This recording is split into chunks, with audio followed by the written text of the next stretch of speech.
Hi everyone, welcome to the Sugar Detox group. I just wanted to go over the menu with you a little bit and then also talk about meal planning and meal prepping. So the first thing you're going to want to do is go into the file section, and in there you'll find that I've given you a menu, recipes, and a grocery list.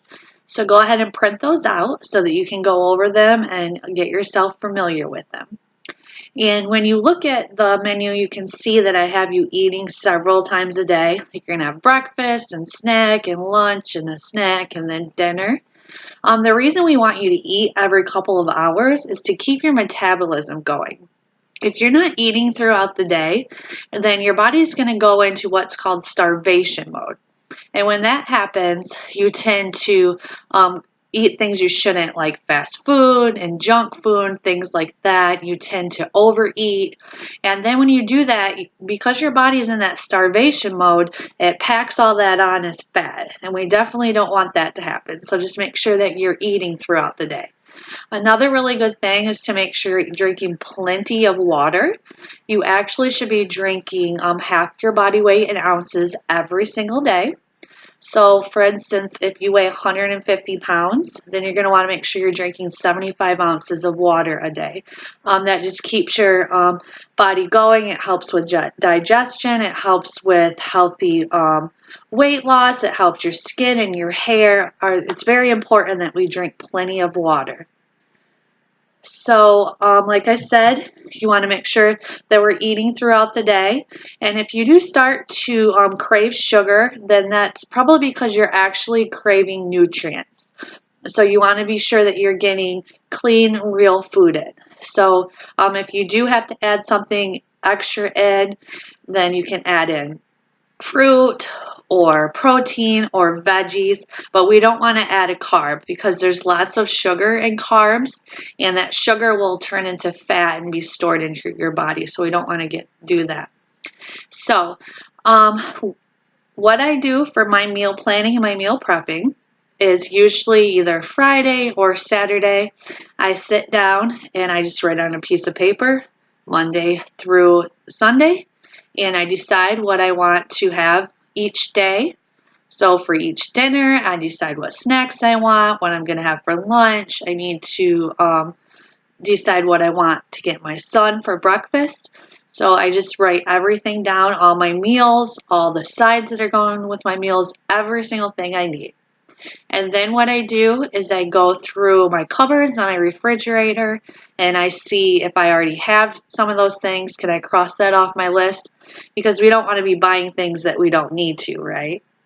So then after I've done that, then for me, just to make it easier, I go through and write it down in categories, all the fruit and vegetables I need, any of the proteins I need, the dairy. I just make it in categories like that to make it easier.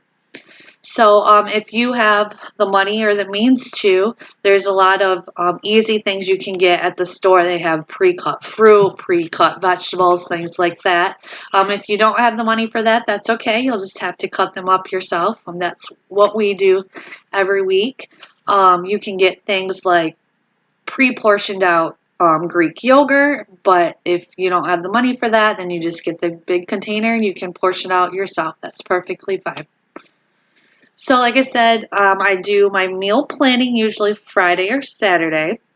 And so then we go to the grocery store either Saturday or Sunday morning. So then I get everything I need and I come home and I leave everything out on the counter ready to start my meal prep. So one thing that can help you with meal prep is to see like what all you can do together, like what all can go into the oven at the same time, what can go on the stove at the same time. Can I be browning some meat while I'm cooking some eggs, things like that. Get like your chicken can be in the oven, and if you get those things started first, and then you can go over to start cutting up your fruit and your vegetables and things like that, just to kind of save yourself some time. When you're first starting with this, it might take you like a couple hours even. But once you've done it a few times and you get your system down, it'll get easier and easier, and it won't be seem so overwhelming. Another really easy thing to do is to have a couple of crock pot recipes each week. So those are really fast and easy. You can have those all made up and throw those right in the crock pot.